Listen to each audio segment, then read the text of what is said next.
வணக்கம். ஆதவ அர்ஜுனாவை வசைபாடிய சி.வி. சண்முகம். தமிழகத்தில் நிகழ்ந்த பெரும் புரட்சி. இந்த ரெண்டு விஷயங்களை விரிவா பார்க்கலாமா? ஆனா அதற்கு முன்பாக இதுவரைக்கும் நம்ம சேனலை நீங்க சப்ஸ்கிரைப் பண்ணலனா மறக்காம சப்ஸ்கிரைப் பண்ணிக்கிட்டு சப்போர்ட் பண்ணுங்க. இன்னைக்கு தமிழக வெற்றி கழகத்தினுடைய அமைச்சரவை விரிவாக்கம் நிகழ்ந்திருக்கிறது. காலையில் இருந்து எங்க காதுலாம் வலிக்குது. செய்தி நிறுவனங்களை பொறுத்த வரைக்கும் பிரேக்கிங் நியூஸ் போட்டு தள்ளுறாங்க. 6 சகாப்தங்களுக்கு பிறகு தமிழக அமைச்சரவையில் காங்கிரஸ் இடம் பெறுகிறது. தமிழகம் கூட்டணி ஆட்சிக்கு அடித்தளம் இட்டுவிட்டது. பெரிய மாற்றம். விஜய் புரட்சி செய்தார் அப்படின்லாம் செய்தி ஒளிபரப்பிட்டு இருக்காங்க. காங்கிரஸ் கட்சிக்காரங்க தமிழக அமைச்சரவையில் இடம் பெற்றிருப்பதனால தமிழகத்தில் தேனாரும் பாலாரும் ஓடுமா? இரண்டாவது ஒரு செய்தி, பிராமண வகுப்பை சார்ந்த 2 பேருக்கு அமைச்சரவையில் இடம் கிடைத்திருக்கிறது. இது ஒரு பெரிய மாற்றம் அப்படின்னு உளர்றாங்க. பிராமணர்கள் 2 பேருக்கு அமைச்சரவை இடம் கிடைத்தால் ஒட்டுமொத்த பிராமணர்களுடைய எதிர்பார்ப்பும் பூர்த்தி ஆகிவிடுமா? 7 பட்டியலினத்தை சார்ந்தவங்களுக்கு வாய்ப்பளித்திருக்கின்றார் விஜய். ஓகே, நல்ல விஷயம்தான். இப்போ பட்டியலினத்தருடைய பொருளாதாரம் உயர்ந்து விடுமா? சமூக அந்தஸ்து உயர்ந்து விடுமா? 7 பேருக்கு வாய்ப்பளித்ததன் மூலமாக இல்ல. விஜய் அவர்கள் பதவியேற்று 11 நாள் ஆகிறது. திமுக ஆட்சிக்கும் இவங்க ஆட்சிக்கும் என்ன ஒரு மாற்றம்? என்ன மாற்றம் என்றால், சமூக வலைதளத்தில் விஜய்க்கு முட்டு கொடுக்கிறவங்க தேர்தலுக்கு முன்பாக 1 லட்சம் பேர் இருந்தா இப்போ 2 லட்சம் பேரா அதிகரித்திருக்கின்றார்கள். ஏன் தெரியுமா? அனுதினமும் இந்த ஆட்சியில அவ்வளவு அவலங்கள் நடக்கிறது. அந்த அவலங்களை ஊடகம் பேசல, ஆனா சமூக வலைதளங்கள் கழுவி கழுவி ஊத்துது. அதோட பல பேர்லாம் வந்து என்ன வீடியோ போடுறான்னா, ஏயா திமுகவுக்கு முதல் முறையாக பதவி ஏற்கின்ற பொழுது ஒரு 6 மாசம் விட்டு கொடுத்தீங்க, ஆனா விஜய்க்கு 6 நாள்ல விமர்சனம் வைக்கிறீங்களே, என்ன அர்த்தம் அப்படின்னு வந்து கேக்குறாங்க. திமுக காரன் நாங்க மாற்றம், அதிமுக ஆட்சியை விட பெரிய மாற்றம், எங்க ஆட்சியை பார்க்க போறீங்க பாருங்க, முதல் நாள் இருந்தே மாற்றத்தை உணர்வீங்க அப்படின்னு எந்த வாக்குறுதியும் கொடுக்கல. ஆனா தவேகா காரன் என்ன சொன்னா தெரியுமா? ஆட்சி கட்டல ஏறின முதல் நாள் இருந்து நீங்க மாற்றத்தை பாப்பீங்க, சட்டம் ஒழுங்கு அப்படியே சொன்னா கிளீனா இருக்கும், குற்றவாளி எல்லாம் எங்கன்னா ஓடிடுவான், இல்ல காவல்துறை கிட்ட வந்து சரணடைஞ்சிடுவான், பெண்கள் பாதுகாப்பு சூப்பரா இருக்கும், சிங்க பெண்கள் படையெல்லாம் அமைச்சிட்டோம் அப்படிலாம் கதறினானுங்க. அவங்க வாக்குறுதியை அவங்க நிறைவேற்றி இருக்கின்றார்களா? சட்டம் ஒழுங்கு சரியா இருக்குதா? மாற்றுத்திறனாளி பெண் கதற கதற கூட்டு பாலியல் வன்புணர்வு, அந்த பெண்ணுக்கு என்ன இழப்பீடு கொடுத்தாங்க? குற்றவாளிகளை கைது பண்ணாங்களே, என்ன நடவடிக்கை எடுத்தாங்க? அது மட்டும் இல்ல, நீயா இருந்தாலும் சரி நானா இருந்தாலும் சரி, தவேக ஆட்சி வந்த பிறகு ஒரு பிரச்சனை எதிர்கொண்டு இருக்கிறோம். என்ன பிரச்சனை? காலையில இருந்தாலும் மின்வெட்டு, மாலையில் இருந்தாலும் மின்வெட்டு, இரவில் இருந்தாலும் மின்வெட்டு, எப்ப பார்த்தாலும் மின்வெட்டு, அறிவிக்கப்படாத மின்வெட்டு. அறிவிப்பு வெளிவந்துச்சு வச்சுக்கலாம், எந்த நேரத்தில் எப்போது மின்வெட்டு வரும் அப்படின்னு தெரிஞ்சுக்கிட்டோம்னா அதுக்கு ஏத்த மாதிரி நம்ம மாற்றத்தை ஏற்படுத்திக்கலாம், நம்ம அதுக்கு ஏத்த மாதிரி மாறிக்கலாம். எந்தெந்த வேலையை எப்ப செய்யணும் என்று சொல்லி நாம ஒரு ஷெட்யூல்டு போட்டுக்குவோம். அப்படி போட்டுக்கிட்டோம்னா மின்வெட்டை நம்ம எதிர்கொள்ளலாம். ஆனா எதுவுமே இல்ல, நைட்டு 12 மணியா கரண்ட் கட்டு, 3 மணியா கரண்ட் கட்டு, காலையில 6 மணியா கரண்ட் கட்டு, இப்படி சொல்லாம கொள்ளாம கரண்ட் கட் பண்றதுனால எவ்வளவு பெரிய பிரச்சனையாகுது. இதுல இன்ஃபுளுசர், இன்ஸ்டா இன்ஃபுளுசர் பல பேர் பேட்டி அளிக்கிறாங்களாம். அதை தந்தி டிவிக்காரன் வேற பெருசா எடுத்து போடுறான். மாரிதாஸ் அவர்கள் அதை வெளியே கொண்டு வந்து காரி துப்பி இருக்கிறார். அதாவது ரூட் மாபியா இருக்குல்ல, விஜய வெற்றி பெற வைப்பதற்காக தவறான தகவலை இளைஞர்கிட்ட பரப்பி குழந்தைகிட்ட பரப்பி ஓட்டு போட வைக்க வேண்டும் என்று அழ வச்சாங்கல்ல, அந்த ரூட் மாபியா வந்து இந்த கரண்ட் கட்டு பண்றது வந்து மின்சார வாரியத்தில் இருக்கக்கூடிய திமுக சார்புடைய அதிகாரிகளாம். நம்ம விஜய் அவர்களுக்கு கெட்ட பேர் ஏற்படுத்த வேண்டும் என்பதற்காக செயற்கையாக மின்வெட்டை ஏற்படுத்துறாங்களாம். இந்த ரூட் மாபியா வந்து இந்த மாதிரி செய்தியை நேற்று முழுவதும் சமூக வலைதளத்தில் உலாவ விட்டாங்களாம். இப்போ மக்கள் வந்து அந்த தவறான தகவலை பிடிச்சுக்கிட்டு, ஏப்பா விஜய்க்கு கெட்ட பேர் ஏற்படுத்துறீங்களா, அதனால கண்ட நேரத்தில் மின்வெட்டை ஏற்படுத்துறீங்களா அப்படின்னு ஊடகத்துல பேட்டி கொடுக்குறாங்களாம். அத கூச்சமே இல்லாம தந்தி டிவிக்காரன் சிஎம்க்கு கெட்ட பேரை ஏற்படுத்துவதற்காக மின்வெட்டு செயற்கையாக உருவாக்கப்படுகிறது அப்படின்னு செய்தி போடுறானா. என்னடா ஊடகம்? திமுக காரன் நீங்க பணம் கொடுத்தான்னு சொல்லிவிட்டு என்ன செய்தியை போடணும் என்ன செய்தியை போடக்கூடாது என்று அவனுக்கு ஜாடா அடிச்சிங்க. கடைசியில் அவனை ஊத்தி மூடிட்டீங்க. இன்னைக்கு விஜய் ஆட்சிக்கு வந்திருக்கிறான், அவன் என்ன செய்தியை போடணும் என்ன செய்தியை போடக்கூடாதுன்னு சொல்லிட்டு ரூட்டு அந்த மாஃபியா கும்பல் வந்து முடிவு செய்து அதை வந்து செய்தியா போட்டு தொலைவீங்களே, நியாயமா இருக்குமாடா அப்படின்னு மாரிதாஸ் அவர்கள் காரி துப்பி இருக்கின்றார்கள். ஒரு பக்கம் பாலியல் வன்கொடுமைகள், இன்னொரு பக்கம் வந்து பாத்தீங்கன்னா மின்வெட்டு.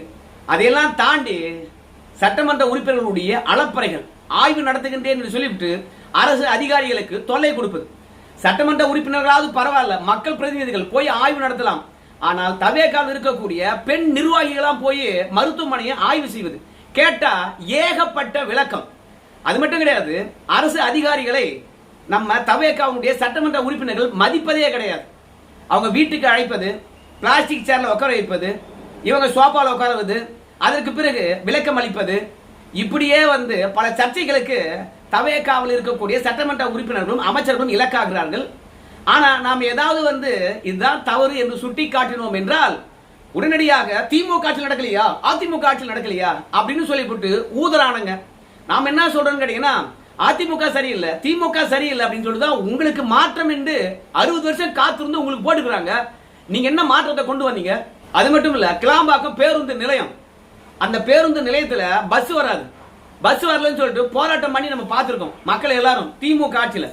ஆனா தவேக ஆட்சியில மாற்றம் கொண்டு வந்துட்டாங்க. பேருந்து வரலன்னு சொல்லிட்டு அங்க மக்கள் போராட்டத்துடன் பல பேர் கும்பல் கும்பலா அடிச்சுக்கிறான், வெட்டிக்கிறான். ஏண்டான்னு பார்த்தா கஞ்சா போதை. எவனோ சொன்னான் தவேக ஆட்சி வந்துச்சுன்னு வச்சுங்களேன், கஞ்சா ஒரு சின்ன துளி கூட பார்க்க முடியாது. அப்புறம் மெத்தபெட்டமின், அப்புறம் அபின், பிரவுன் சுகர் என்று சிந்தட்டிக் ட்ரக்ஸ் கண்ணிலே பார்க்க முடியாது. நாங்க எல்லாவற்றுக்கும் முடிவு கட்டுறோம். ஏன்னா இதை விற்பது அத்தனையும் திமுக காரன். நாங்க ஆட்சிக்கு வந்ததும் திமுக காரனை தூக்கி உள்ள வைப்போம். அதனால போதை வஸ்து ஒருபோதும் நடமாடாது எங்குமே அப்படின்னு சொன்னாங்க. ஆனா பார்க்கிற இடமெல்லாம் வெட்டு குத்து தான், ஒருத்தர் அடிச்சுக்கணும். அது மட்டும் கிடையாது, 10 ரூபா பிரச்சனை தீர்ந்து போச்சான்னு பார்த்தா இப்ப 20 ரூபா வாங்குறாங்க அப்படின்னு சொல்றாங்க. 10 ரூபா வாங்கக்கூடாது என்று திமுக அளப்பறைகள் போயிட்டு டாஸ்மார்க்ல போராட்டமும் சரி, இரண்டாவது டாஸ்மாக் ஊழியர்களையும் சரி தடுக்கிறாங்க. உடனடியாக டாஸ்மாக் ஊழியர்கள் ஒட்டுமொத்தமா களத்தில் இறங்கி போராட்டம் பண்றாங்க. 10 ரூபாய் எங்க குடும்பத்துக்கு வாங்குறோமா, நாங்க மஞ்சா குளிக்க வாங்குறோமா? டாஸ்மார்க்னு ஒண்ணு திறந்துட்டு அந்த கட்டிடத்துக்கு வாடகை கொடுக்க தேவையில்லையா? கரண்ட் பில் கட்ட தேவையில்லையா? இல்ல இந்த சரக்கெல்லாம் கொண்டு இறக்குறான லாரியில அவனுக்கெல்லாம் கமிஷன் கொடுக்கறது இல்லையா? இந்த மாதிரி ஏகப்பட்ட தேவைகள் இருக்குது. இதுக்கெல்லாம் அரசாங்கம் என்னைக்காவது பணம் தந்திருக்குதா? 10க்கு 10 ரூம்ல ஜெயில் மாதிரி எங்களை கட்டி விட்டுட்டு அதுக்குள்ள நின்றுக்கிட்டு சரக்கை வித்துக்கிட்டு சொல்லிவிட்டு அடிப்படை தேவைகளுக்கு கூட பணம் கொடுக்க மாட்டாங்க. அப்புறம் எப்படி 10 ரூபா வாங்காம நாங்க இதெல்லாம் மெயின்டைன் பண்றது? ஏன் எங்க வீட்டுல அறுவடை செஞ்சு அந்த காசு எடுத்து நாங்க இங்க டாஸ்மார்க்ல கொடுத்து 10 ரூபா வாங்காம எல்லாருக்கும் நல்லது பண்ணணுமா அப்படின்னு சொல்லிட்டு போராட்டம் நடத்துறாங்க. சோ மொத்தத்துல தவேகா வந்த பிறகு பெருசா எதுவுமே மாற்றல, மாற்றமும் இல்ல. இப்ப காங்கிரஸ் கட்சிக்காரங்க தவேகாவுடைய ஆட்சியில் இடம்பெற்று விட்டால் தேனாரும் பாலாரும் ஓடுமா? ஊழலே பண்ண மாட்டாங்களா சொல்லுங்க? டெண்டர் முறைகேடு பதவி ஏற்ற 2 நாள்ல புஷி ஆனந்த் மீது வந்தது. வழக்கம் போல திமுக ஆட்சியில அதிகாரிகளை தான் பலி கொடுப்பாங்க. அதே மாதிரிதான் அதிகாரிகள் 2 பேரை பலி கொடுத்துட்டு புஷி ஆனந்த் யோகியம் மாதிரி இங்க சர்டிபிகேட் கொடுக்குது ஊடகம். அதாவது டெண்டர் முறைகேடு விஜய் அவருடைய கருத்துக்கு வந்த உடனே யார் அந்த தவறை செய்தது என்று சொல்லிட்டு அதிகாரிகள் உடனடியாக டிஸ்மிஸ் பண்ணிட்டாங்க. தப்பு பண்றவன் விஜய் ஆட்சியில தப்பிக்கவே முடியாது அப்படின்னு ஸ்டிக்கர் ஓட்டுறானுங்க. ஒட்டுமொத்தமாக தவறுகளை மூடி மறைக்க தான் இந்த ஆட்சியில பாக்குறாங்க கண்டி. அந்த தவறை ஒட்டுமொத்தமாக திருத்த வேண்டும், மீண்டும் நடக்காதபடி நடவடிக்கை எடுக்கணும் அப்படின்னு எந்த ஒரு விஷயமும் இங்க அரங்கேறல. குற்றங்கள் நடந்து விட்ட பிறகு நடவடிக்கை எடுத்து விட்டோம் என்று திமுக காரன் சொல்லுவான். அதே தான் விஜய் ஆட்சியிலும் நடக்குது. அப்புறம் என்ன பெரிய மாற்றம் சொல்லுங்க? திமுகவுக்கு தூணா நின்றது விசிக, கம்யூனிஸ்ட் கட்சிகள், இதே ஐயுஎம்எல், இதே ஜாதி கட்சிகள், மத கட்சிகள், இந்த மாதிரி கட்சிகள் தான் திமுகவுக்கு முட்டு கொடுத்தது. இப்பவும் விஜய்க்கு முட்டு கொடுக்கிறது யாரு? அதே கட்சிகள் தான். கூட்டணியிலும் மாற்றம் இல்ல, ஆட்சியில பங்கெடுத்த கட்சியும் மாற்றம் இல்ல. அப்புறம் விஜய் மட்டும் என்ன பெருசா மாற்றம்? அதனால விஜய் பற்றி பெருமையா பேசுவதோ, அமைச்சரவையில் காங்கிரஸ் கட்சிக்காரன் இணைந்ததை பற்றி பிரேக் நியூஸ் போடுவதோ தமிழ்நாட்டு மக்களுடைய வாழ்வாதாரம் பெருக போறதில்ல, கடன் சுமையானது குறைய போறது இல்ல. 1000 ரூபாய் கொடுப்பதற்கு தட்டு தடுமாறி கொடுக்கறாங்க இந்த தவேக ஆட்சியில. இன்னும் 2500 ரூபாய் எப்படி வரப்போகுதுன்னு தெரியல. 6 சிலிண்டருக்கான காசு எப்படி பேங்க்ல போட போறாங்கன்னு தெரியல. வருஷத்துக்கு வருஷம் 5 வருஷம் எப்படி போட போறாங்கன்னு தெரியல. மாணவர்கள் இடைநிற்றல் இருக்கக்கூடாது என்பதற்காக 15,000 தர போறாங்க. மீனவர்களுக்கு 25,000 தர போறோம் அப்படிலாம் சொன்னாங்க. எப்ப மாமன் சீர் வரப்போது, மோதிரம் எப்ப கொடுக்க போறாங்க, தாலி எப்ப கொடுக்க போறாங்க? சீர்வரிசை எப்ப கொடுக்க போறாங்க, எல்லாரும் எதிர்பார்த்து காத்துட்டு இருக்காங்க. ஆனா ஊடகமானது இந்த விஷயங்கள்லாம் பேசாம அமைச்சரவை விரிவாக்கம் 60 ஆண்டு கால அரசியல் வரலாற்றை மாற்றி விட்டார்கள். மாற்றம்னா வச்சுங்களேன், அந்த மாற்றம் நல்ல மாற்றமா இல்ல கூட்டணி கட்சிகள் விஜயுடன் ஒருங்கிணைந்து வேலை பார்ப்பாங்களா, விஜய்க்கு கட்டுப்படுவாங்களா, இல்ல அந்தந்த கட்சி தலைமைக்கு கட்டுப்படுவாங்களா, எதுவுமே தெரியாது. ஆனா கூட்டணி ஆட்சி வந்ததே வந்து பெருமையா பேசுறது என்ன விதத்துல நியாயம்? எத்தனை இடத்துல கூட்டணி ஆட்சியானது நாரி போயிருக்குது, பல மாதங்கள் நீடிக்காம சில மாதங்களே கவுந்து போயிருக்குது. எப்ப காலையிலிருந்து காதே வலிக்குது. அந்த செய்தி மட்டும்தான். தமிழகத்தில் தண்ணீர் பஞ்சம் ஏற்பட்டிருக்குது, வெயில் காலம். மேட்டூர் அணையானது ஜூன் 12ஆம் தேதி திறப்பாங்களா திறக்க மாட்டாங்கன்னு தெரியல. காங்கிரஸ் கட்சிக்காரன் கூட்டணியில இணைஞ்சிட்டான், ஆட்சியிலும் பங்கு வாங்கிட்டான். இனிமே காவிரி நதி நீர் பிரச்சனை தீர்ந்தே போயிடுமா? நமக்கு தேவையான தண்ணியை தங்கு தடையின்றி காங்கிரஸ் கட்சிக்காரன் வாங்கி கொடுப்பானா? ஏன்னா விஜய் ஆட்சியை விட காங்கிரஸ் கட்சிக்காரங்க இடம்பெற்றிருப்பதால இது காங்கிரஸ் ஆட்சி என்று சொல்லலாம். ஆனா நேரடியாக கர்நாடகா போய் ஏன்பா சித்தராமையா தமிழகத்துக்கு தண்ணி கொடுப்பா, வெயில் காலம்பா, எங்க பங்கு மட்டும் கொடுப்பா, நீங்க அதிகமா ஒண்ணுன்னு அவசியம் இல்லப்பா அப்படின்னு கேட்க போறாங்களா? கர்நாடகாவை தொடர்ந்து கேரளாவுக்கும் போவாங்களா? ஏன்னா அங்கேயும் காங்கிரஸ் கட்சி தான் ஆட்சி. இங்க அமைச்சர்கள் இடம்பெற்று இருக்கக்கூடிய காங்கிரஸ் அமைச்சர்கள் கேரளாவுக்கு போவாங்களா? முல்லை பெரியாறு தண்ணி வாங்கிட்டு வருவாங்களா? பேபி அணையை நம்ம பலப்படுத்தாம இருக்கோம், பேபி அணையை பலப்படுத்திடுவாங்களா?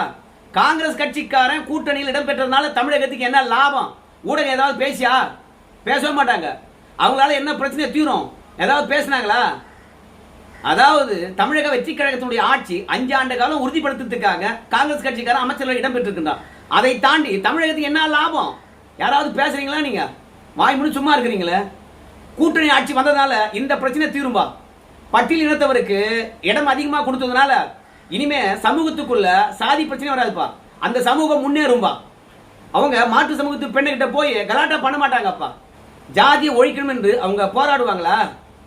அதனால பட்டியல் இனத்தை சேர்ந்தவங்க அமைச்சர் ஆனதுனாலையும் 2 பிராமணர்கள் அமைச்சர் ஆனதுனாலையும் காங்கிரஸ் கட்சிக்காரன் இந்த அமைச்சர்கள் இடம்பெற்றது இருப்பதனாலையும் தமிழகத்துல எந்த பெரிய மாற்றம் வரப்போவதில்லை. தமிழகத்துக்கு நல்லது நடக்கவே போறதில்லை.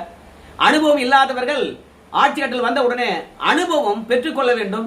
ஆனா இவங்க அனுபவம் பெற்றுக் கொள்கின்றார்களா என்பதை விட ஆட்சியை எப்படி காப்பாற்றலாம் என்று சொல்லிட்டு பல கட்சிகளை உடைப்பது, பல கட்சிகளுடைய கூட்டணி கட்சிகளை தனக்கு இழுப்பது, மொத்தமே வந்து குதிரை பேரம் தான், மொத்தமே வந்து டீலிங் தான். வந்தீனா அமைச்சர் பதவி, வந்தேனா பணம், வந்தீனா ஷோப்பா, இப்படியே வந்து தமிழகத்துல மட்டமான ஒரு அரசியல் உருவாக்கி வச்சிருக்காங்க. ஆனா ஊடகமானது விஜய தூக்கி பிடிச்சி நிறுத்துது. விஜய் ஆட்சிக்கு வந்த உடனே இதை கத்துக்கிட்டாருப்பா, விஜய் ஆட்சிக்கு வந்த உடனே இதை திட்டிக்கிட்டாருப்பா, விஜய் அவர்கள் ஆட்சிக்கு வந்த உடனே அமைச்சர்களை இப்படி டீல் பண்றாருப்பா, விஜய் அவர்கள் ஆட்சிக்கு வந்த உடனே அதிகாரிகளை இதை பண்ணிருக்காருப்பா, விஜய் ஆட்சிக்கு வந்த உடனே திமுக ஊழல்களை ஒட்டுமொத்தமாக துடைத்தெறி விதமாக குற்றவாளிகளுக்கு இடமில்லை என்று சொல்லிட்டு கைது பண்ணிருக்காருப்பா. இன்னும் என்னென்ன தப்பு பண்ணிருக்காங்களோ அத்தனையும் விசாரிக்க சொல்லியிருக்காருப்பா. அதே மாதிரி லஞ்ச ஒழிப்பு துறையை வந்து ஏவி டாஸ்மார்க் நடக்கக்கூடிய லஞ்சத்தை கண்டறிய சொல்லியிருக்காருப்பா. அரசு துறையில் இருக்கக்கூடிய லஞ்சத்தை தடுத்திருக்காருப்பா. ஏதாவது விஜய் அவர்கள் வந்த பிறகு இந்த மாதிரி ஏதாவது மாற்றம் நிகழ்ந்திருக்குதா? விஜய் வந்தாரு, சாலை முழுவதுமே வந்து கணக்கெடுக்க சொல்லியிருக்காரு. சாலை எது தரமா இருக்குது, எது தரமா இல்ல, அதை கணக்கெடுக்க சொல்லியிருக்காரு. விஜய் வந்தாருப்பா, கல்வியில் என்ன பிரச்சனைப்பா? விஜய் வந்தாருப்பா, பள்ளிக்கூடத்தில் என்ன பிரச்சனைப்பா? விஜய் வந்தாருப்பா, பள்ளிக்கூடங்களுக்கு கழிப்பறை எப்படி இருக்குது? விஜய் வந்தாருப்பா, பள்ளி கட்டணங்கள் எப்படி இருக்குது? விஜய் வந்தாருப்பா, பாட நூல் நிறுவனம் எப்படிப்பா செயல்படுது? இல்ல இன்னுமா கலைஞர் புகழ பாடிட்டு இருக்காங்க? திமுக ஆட்சியில பாடநூல் நிறுவனமானது கலைஞருடைய வாழ்க்கை வரலாறு பாடமா போட்டாங்களா? அப்படி பண்ணிட்டு இருக்காங்களா? இந்த மாதிரி ஏதாவது ஒரு ஆய்வு நடத்திருக்காரா? எந்த ஒரு ஆய்வும் நடத்தவே இல்லை. நீர்நிலைகள் எப்படி இருக்குது, வாய்க்கால்கள் எப்படி இருக்குது, பயிர் எப்படி இருக்குது, விவசாயிகள் என்ன எதிர்பார்க்கிறாங்க? ஆனா ஒண்ணு மட்டும் செய்யறாருப்பா, திமுக மாதிரியே மோடிக்கு ஆவுன்னா கடிதம் எழுதுறாரு. மீனவர் பிரச்சனையா கடிதம் தான், விவசாயிகள் பிரச்சனையா கடிதம் தான், உரமா கடிதம் தான். ஆனா எப்பதான் போய் மோடி அவர்கள் சந்திக்க போறாங்க? மொத்தத்துல எந்த விதமான மாற்றமும் கிடையாது. திமுக ஆட்சி விட மோசமா ஆட்சி, விளம்பரம் தவிர ஒரு மண்ணும் கிடையாது. ஆனாலும் பாரு, எப்ப பார்த்தாலும் வந்து 24 மணி நேரமும் இந்த விஜய் ஆட்சிக்கு முட்டு கொடுப்பதே ஊடகத்துக்கு வேலையா போச்சு. அதுலயும் நேத்துல இருந்து இன்னைக்கு வரைக்கும் காங்கிரஸ் கட்சிக்காரன் வந்து அமைச்சர் இடம் பெற்று விட்டானா, பெரிய தொல்லையா இருக்கு. இதுக்கிடையில இன்னொரு பிரச்சனை, ஆதவ அர்ஜுனா கிட்ட வந்து சி வி சண்முகம் சண்டை போடுறாராம். அமைச்சர்களை வாய்ப்பு தரந்தான்னு சொன்ன, ஏன் தரல அப்படின்னு குடுமிப்பிடி சண்டையாம். ஆதவ அர்ஜுனா வெளியே பேசலாம் கூட, நாளைக்கு சி வி சண்முகம் வந்து இந்த குடுமிப்பிடி சண்டை பற்றி வெளியே பேச போறாராம். இப்படி பேசுறதுனால ஆதவ அர்ஜுனாவுடைய கடந்த காலங்கள், அதிமுகவிற்கு அவர் தந்த வாக்குறுதிகள், என்ன துரோகம் பண்ணா, அவனுடைய நயவஞ்சகம் என்ன, எல்லாத்தையும் சி வி சண்முகம் போட்டு உடைக்க போறாரா?